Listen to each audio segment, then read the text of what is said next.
ഒരു കാര്യം നിങ്ങൾ ശ്രദ്ധിച്ചിട്ടുണ്ടോ? ഇന്ന് നമ്മൾ വാങ്ങുന്ന മിക്ക സ്മാർട്ട് ഫോണുകളിലും ഒരു ചെറിയ USB-C പോർട്ട് മാത്രമേ കാണൂ.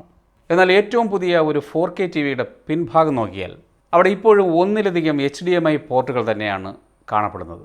അതിൽ USB-C കാണില്ല. ഇത്രയും വർഷങ്ങൾ കഴിഞ്ഞിട്ടും ടിവികൾ എന്തുകൊണ്ടാണ് USB-Cയിലേക്ക് മാറാത്തത്? USB-C അല്ലേ കൂടുതൽ പുതിയതും കൂടുതൽ കഴിവുള്ളതുമായ ടെക്നോളജി? ഒരേ കേബിളിലൂടെ ചാർജ് ചെയ്യാനും ഡാറ്റ കൈമാറാനും വീഡിയോ അയക്കാനും കഴിയുന്ന USB-C ഉണ്ടായിരിക്കെ HDMI ഇപ്പോഴും എന്തുകൊണ്ടാണ് തൻ്റെ ആ സ്ഥാനം നിലനിർത്തുന്നത്? ചിലർക്ക് ഈ സംശയം ഉണ്ടാകാം. HDMI ഒരു പഴയ ടെക്നോളജി അല്ലേ, അതുകൊണ്ട് USB-C വന്നതോടെ HDMI അപ്രത്യക്ഷമാകുമോ എന്ന്. ഈ വീഡിയോയിൽ നമ്മൾ HDMIയുടെയും USB-Cയുടെയും സ്പെസിഫിക്കേഷനുകൾ വെറുതെ കമ്പയർ ചെയ്യാൻ പോകുന്നില്ല. പകരം ഈ രണ്ട് സാങ്കേതിക വിദ്യകളും എന്തിനാണ് ജനിച്ചത്, അവ പരിഹരിക്കാൻ ശ്രമിച്ച പ്രശ്നങ്ങൾ എന്തൊക്കെയാണ്, എന്തുകൊണ്ടാണ് ഇന്ന് ഇവ രണ്ടും ഒരുമിച്ച് നിലനിൽക്കുന്നത്, ഇതൊക്കെയാണ് നമ്മളിന്ന് മനസ്സിലാക്കാൻ പോകുന്നത്. Hello dear friends, once again welcome to Rhombus Science. ഇന്ന് HDMI പോർട്ടുകൾ മാത്രം കാണുന്ന ഒരു ടി വി വളരെ ലളിതമായി തോന്നും. പക്ഷേ ഏകദേശം 20 വർഷം മുമ്പുള്ള ഒരു ടി വിയുടെ പിറകു ഭാഗം കാണുകയാണെങ്കിൽ അതൊരു കണക്ഷൻ മ്യൂസിയം പോലെയായിരുന്നു. Composite video, component video, video, VGA, DVI, ഇങ്ങനെ അനവധി പോർട്ടുകൾ. വീഡിയോയ്ക്കൊരു കേബിൾ, ഓഡിയോയ്ക്ക് വേറൊരു കേബിൾ, DVD പ്ലെയർ കണക്ട് ചെയ്യാൻ ഒരു രീതി, കമ്പ്യൂട്ടർ കണക്ട് ചെയ്യാൻ മറ്റൊരു രീതി. ഓരോ തവണയും ശരിയായ പോർട്ട് കണ്ടെത്തണം, ശരിയായ കേബിൾ ഉപയോഗിക്കണം. ഉപയോഗിക്കുന്നവർക്കും നിർമ്മാതാക്കൾക്കും ഇത് വലിയൊരു തലവേദനയായി മാറി. ഈ പ്രശ്നത്തിന് ഒരു ലളിതമായ പരിഹാരമായാണ് HDMI ജനിക്കുന്നത്. അപ്പോൾ എന്താണ് HDMI? അതെന്ത് മാറ്റിമറിക്കാനാണ് വന്നത്? HDMI എന്നത് ഹൈ ഡെഫിനിഷൻ മൾട്ടിമീഡിയ ഇൻ്റർഫേസ് എന്നതിൻ്റെ ചുരുക്കെഴുത്താണ്. പേരിൽ തന്നെയുണ്ട് അതിൻ്റെ ലക്ഷ്യം. ഉയർന്ന നിലവാരമുള്ള വീഡിയോയും ഓഡിയോയും ഒരൊറ്റ കേബിളിലൂടെ കൈമാറാനുള്ള ഒരു ഡിജിറ്റൽ ഇൻ്റർഫേസ്. പക്ഷേ HDMI വെറും കേബിളുകളുടെ എണ്ണം കുറച്ച ഒരു കണ്ടുപിടുത്തം മാത്രമാണ് എന്ന് നിങ്ങൾ കരുതരുത്. ഫ്ലാറ്റ് സ്ക്രീൻ ടി വികളും HD സിനിമകളും പിന്നീട് 4K HDR പോലുള്ള പുതിയ സാങ്കേതിക വിദ്യകളും വന്നപ്പോൾ അവയെല്ലാം പിന്തുണയ്ക്കാൻ കഴിയുന്ന ഒരു പൊതുവായ സ്റ്റാൻഡേർഡ് ആവശ്യമായിരുന്നു. ആ സമയത്താണ് HDMI എത്തുന്നത്. ഉപയോക്താക്കൾക്ക് ഇത് വലിയൊരാശ്വാസമായിരുന്നു. വീഡിയോയ്ക്ക് ഒരു കേബിൾ, ഓഡിയോയ്ക്ക് മറ്റൊരു കേബിൾ എന്നൊരവസ്ഥ മാറി ഒറ്റ HDMI കേബിൾ മതി. എന്നാൽ HDMI അവിടെ നിന്നില്ല. കാലക്രമേണ അതിലേക്ക് നിരവധി പുതിയ സവിശേഷതകൾ വന്നു ചേർന്നു. കോപ്പിറൈറ്റുള്ള സിനിമകളും വീഡിയോകളും സംരക്ഷിക്കാൻ HDCP സപ്പോർട്ട് ലഭിച്ചു. ഒരൊറ്റ റിമോട്ട് ഉപയോഗിച്ച് ഒന്നിലധികം ഉപകരണങ്ങൾ നിയന്ത്രിക്കാൻ CEC വന്നു. ടി വിയിൽ നിന്നുള്ള ഡോൾബി ഡിജിറ്റൽ, ഡോൾബി അറ്റ്മോസ് പോലുള്ള ഉയർന്ന നിലവാരമുള്ള ഓഡിയോ സൗണ്ട് ബാറിലേക്കോ AV റിസീവറിലേക്കോ തിരിച്ചയക്കാൻ ARC വന്നു. പിന്നീട് അതിൻ്റെ കൂടുതൽ ശേഷിയുള്ള EARC എത്തി. അങ്ങനെ HDMI വെറും ഓഡിയോ വീഡിയോ കേബിൾ എന്നതിൽ നിന്ന് മാറി ഒരു മുഴുവൻ ഹോം എൻ്റർടൈൻമെൻറ്റ് സിസ്റ്റത്തിൻ്റെ നട്ടെല്ലായി മാറി. ഇനി സ്മാർട്ട് ഫോണുകളുടെയും ലാപ്ടോപ്പുകളുടെയും ലോകത്തിലേക്ക് വരാം. ആദ്യകാലത്ത് ഓരോ കമ്പനിക്കും ഓരോ തരത്തിലുള്ള ചാർജർ. പിന്നീട് മൈക്രോ USB വന്നു. ആപ്പിൾ സ്വന്തം ലൈറ്റ്നിങ് കണക്ടർ ഉപയോഗിക്കാൻ തുടങ്ങി. വീണ്ടും ഓരോ ഉപകരണത്തിനും ഓരോ കേബിൾ. ഈ പ്രശ്നത്തിനുള്ള പരിഹാരമായാണ് USB-C എത്തുന്നത്.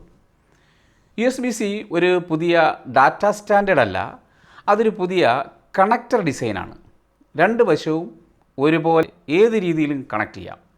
അതോടൊപ്പം ചാർജിങ്, അതിവേഗ ഡാറ്റ ട്രാൻസ്ഫർ, ചില ഉപകരണങ്ങളിൽ വീഡിയോ ഔട്ട്പുട്ട് എന്നിവയും ഒരേ പോർട്ടിലൂടെ സാധ്യമാക്കി. പക്ഷേ ഒരു കാര്യം ശ്രദ്ധിക്കണം, പലർക്കും ഇവിടെ ഒരു തെറ്റിദ്ധാരണയുണ്ട്. USB പോർട്ട് കണ്ടാൽ അതിലൂടെ വീഡിയോ പോകുമെന്ന്.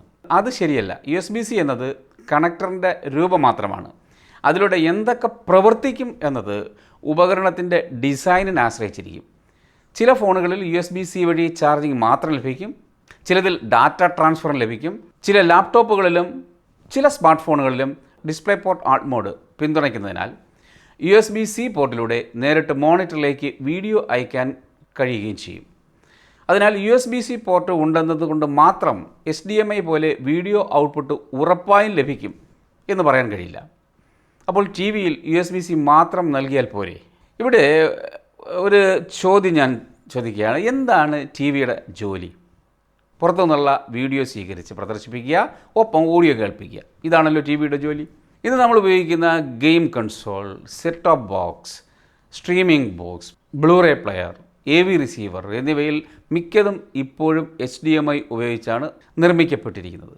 അതിനാൽ ടി വികളിൽ HDMI ഒഴിവാക്കി USB മാത്രം നൽകിയാൽ ഈ ഉപകരണങ്ങൾ നേരിട്ട് കണക്ട് ചെയ്യാൻ കഴിയില്ല. അഡാപ്റ്ററുകളോ പുതിയ ഹാർഡ്വെയറോ ആവശ്യമായി വരും. അതുകൊണ്ടാണ് HDMI ഇന്നും ടി വികളുടെ പ്രധാന കണക്ഷനായി തുടരുന്നത്. HDMI വെറും വീഡിയോ കേബിളല്ല. HDMI കണക്ട് ചെയ്യുമ്പോൾ ഒരു രസകരമായ സാങ്കേതിക കാര്യം നടക്കുന്നു. ഡാറ്റ അയക്കുന്നതിന് മുമ്പ് ടി വിയും അതിലേക്ക് കണക്ട് ചെയ്തിരിക്കുന്ന ഉപകരണവും പരസ്പരം വിവരങ്ങൾ കൈമാറുന്നു. നിനക്ക് 4K പിന്തുണയുണ്ടോ? HDR കാണിക്കാനാകുമോ? 120 Hz റിഫ്രഷ് പ്രവർത്തിക്കുമോ? ഡോൾബി അറ്റ്മോസ് സ്വീകരിക്കുമോ? ഇതെല്ലാം ചോദിച്ച് ഉറപ്പാക്കിയ ശേഷം മാത്രമാണ് യഥാർത്ഥ വീഡിയോയും ഓഡിയോയും അയക്കുന്നത്. ഈ പ്രക്രിയയാണ് HDMI ഹാൻഡ് ഷേക്ക് എന്ന് വിളിക്കുന്നത്. അക്കാരണത്താലാണ് ചിലപ്പോൾ HDMI കേബിൾ ഊരി വീണ്ടും കണക്ട് ചെയ്താൽ പല കണക്ഷൻ പ്രശ്നങ്ങളും മാറുന്നത്. അപ്പോൾ എന്ത് സംഭവിക്കുമെന്ന് വെച്ച് കഴിഞ്ഞാൽ രണ്ട് ഉപകരണങ്ങളും വീണ്ടും ഈ ഹാൻഡ് ഷേക്ക് പ്രക്രിയ ആരംഭിക്കും. അങ്ങനെ പുതിയതായി പരസ്പരം വിവരങ്ങൾ കൈമാറുന്നതോടുകൂടി പലപ്പോഴും പ്രശ്നങ്ങൾ അവസാനിക്കും. നമ്മുടെ ഈ ഡിജിറ്റൽ യുഗത്തിൽ കോപ്പിറൈറ്റ് ഉള്ള കണ്ടൻറ്റുകൾ സംരക്ഷിക്കുക എന്നത് സിനിമാ നിർമ്മാതാക്കൾക്കും സ്ട്രീമിംഗ് സേവനങ്ങൾക്കും വളരെ പ്രധാനമാണ്. അതിനായി ഉപയോഗിക്കുന്ന ഒരു സുപ്രധാന സാങ്കേതിക വിദ്യയാണ് HDCP, high bandwidth digital content protection. ഒരു ബ്ലൂറേ പ്ലെയർ, സ്ട്രീമിംഗ് ബോക്സ് അല്ലെങ്കിൽ സെറ്റ് ടോപ്പ് ബോക്സ് പോലുള്ള സോഴ്സ് ഡിവൈസിൽ നിന്ന് ഒരു ടി വിയിലേക്കോ മോണിറ്ററിലേക്കോ HDMI വഴി വീഡിയോ അയക്കുമ്പോൾ ആ ഡാറ്റ എൻക്രിപ്റ്റ് ചെയ്ത രൂപത്തിലാണ് സഞ്ചരിക്കുന്നത്. ഒരു ഉദാഹരണം നോക്കാം. നിങ്ങൾ ഒരു പുതിയ സിനിമ HDMI വഴി ടി വിയിൽ കാണുകയാണെന്ന് കരുതുക. ആ HDMI സിഗ്നൽ ഇടയിൽ വെച്ച് നേരിട്ട് റെക്കോർഡ് ചെയ്ത് അതിൻ്റെ ഒരു കൃത്യമായ ഡിജിറ്റൽ കോപ്പി ഉണ്ടാക്കാൻ കഴിയുമെങ്കിൽ പകർപ്പവകാശത്തിന് വലിയ ഭീഷണിയാവും അത്. ഇത് തടയാനാണ് HDCP ഉപയോഗിക്കുന്നത്. സോഴ്സ് ഉപകരണവും ഡിസ്പ്ലേയും ആദ്യം പരസ്പരം പരിശോധിച്ച് ഇരുവരും HDCP പിന്തുണയ്ക്കുന്നുണ്ടോ എന്നുറപ്പാക്കും.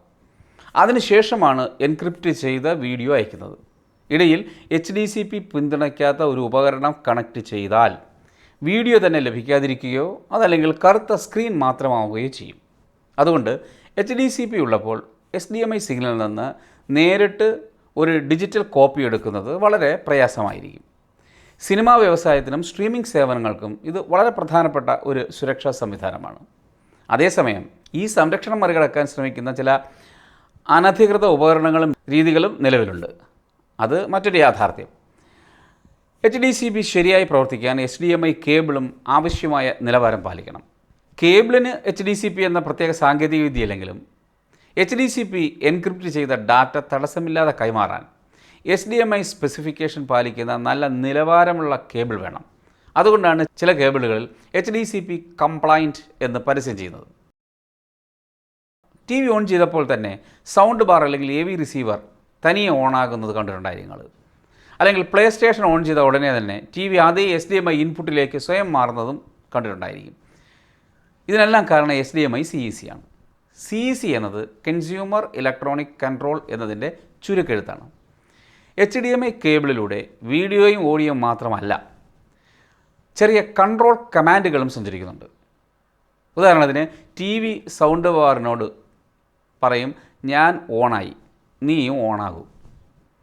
പ്ലേ സ്റ്റേഷൻ കണക്ട് ചെയ്യുമ്പോൾ TVയോട് പറയും, ഞാനിപ്പോൾ പ്രവർത്തനം തുടങ്ങി, എൻ്റെ HDMI ഇൻപുട്ടിലേക്ക് നിങ്ങൾ മാറൂ. ഇതുപോലെ തന്നെ TVയുടെ റിമോട്ടിലെ വോളിയം ബട്ടൺ അമർത്തുമ്പോൾ ആ കമാൻഡ് HDMI കേബിൾ വഴി സൗണ്ട് ബാറിലേക്ക് പോകും. അപ്പോൾ സൗണ്ട് ബാറിൻ്റെ വോളിയം കൂടുകയോ കുറയുകയോ ചെയ്യും. അതിനാലാണ് പലപ്പോഴും ഒരൊറ്റ റിമോട്ട് ഉപയോഗിച്ച് TVയും സൗണ്ട് ബാറും ഒരുമിച്ച് നിയന്ത്രിക്കാൻ കഴിയുന്നത്. ഇതാണ് HDMI CEC. ഇത് വലിയൊരു സൗകര്യം തന്നെയാണ്. ഓരോ കമ്പനിയും ഇതിന് Anynet Plus, Bravia Sync, Simblink, Viara Link എന്നിങ്ങനെ വ്യത്യസ്ത പേരുകൾ ഉപയോഗിക്കുന്നുണ്ടെങ്കിലും പിന്നിൽ പ്രവർത്തിക്കുന്നത് HDMI CEC തന്നെയാണ്. ഇന്ന് നെറ്റ്ഫ്ലിക്സ്, പ്രൈം വീഡിയോ, യൂട്യൂബ് പോലുള്ള സ്ട്രീമിംഗ് ആപ്പുകൾ TVയിൽ തന്നെ ലഭ്യമാണ്. അപ്പോൾ അതിൽ പ്ലേ ചെയ്യുമ്പോൾ അവിടെ ഉണ്ടാകുന്ന ശബ്ദം സൗണ്ട് ബാർ വഴിയോ AV റിസീവർ വഴിയോ കേൾക്കാനാണ് നാം ആഗ്രഹിക്കുന്നത്.